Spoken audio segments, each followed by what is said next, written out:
Здравствуйте, самые лучшие зрители! Меня зовут Полина. Наверное, каждое видео буду начинать словами «По амбару помети, по сусекам поскреби», вот и наберется. С миру по нитке, нищему рубашка. Какие-то обрезки и лоскутки – это шедевр на канале Поли Стич.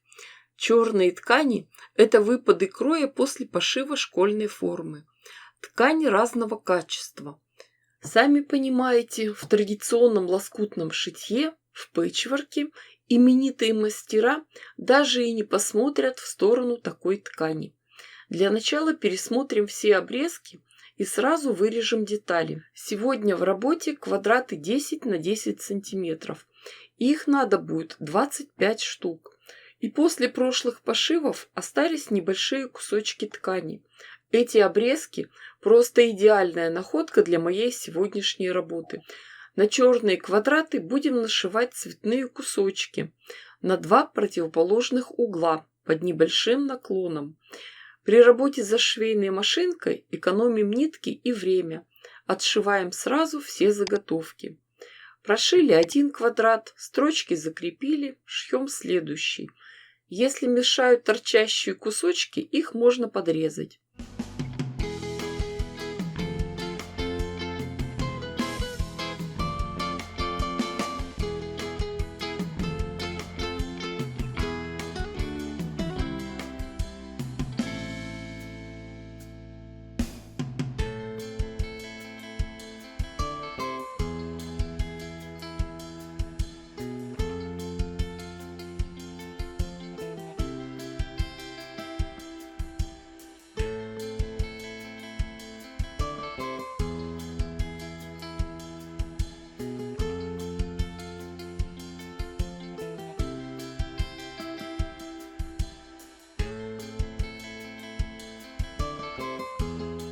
После того, как обшили один угол, переходим к другому. Также под наклоном пришиваем лоскуток. Размер должен быть такой, чтобы он после отгибания полностью закрывал ткань основы.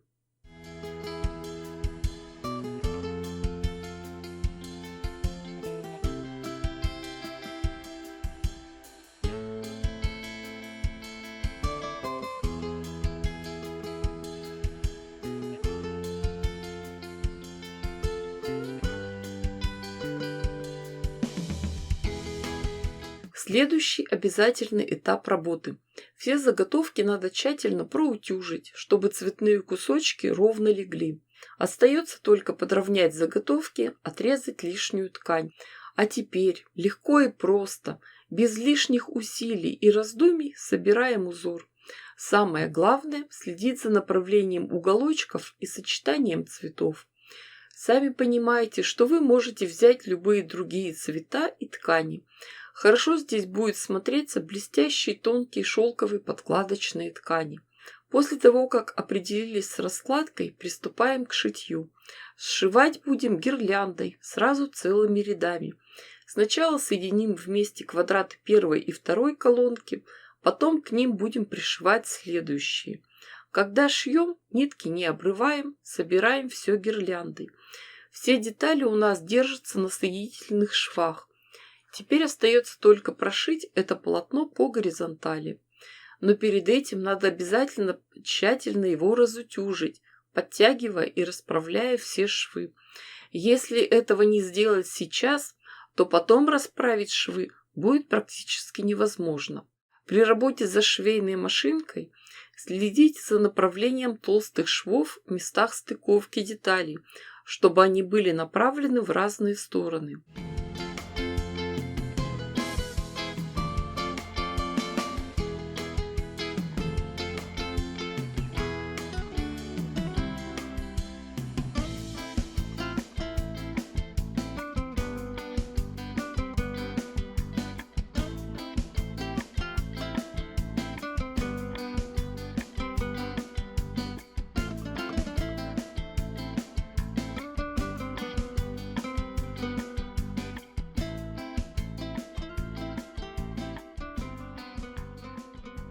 И, конечно, по завершении шитья мы все тщательно проутюживаем.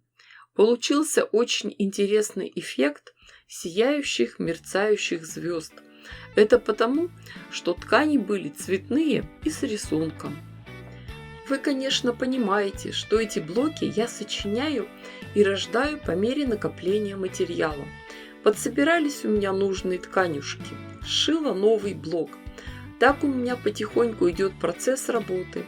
Я не режу новые хорошие ткани, а я шью из остатков. Пускай эти заготовки у меня просто лежат, ждут своего часа. Очень удобно, кстати. Если вдруг понадобится срочно сделать подарок, то очень легко и просто сшить подушку и рисунку шопер. Или еще подкопить блоков и сделать большое покрывало. В общем, есть где разгуляться фантазии.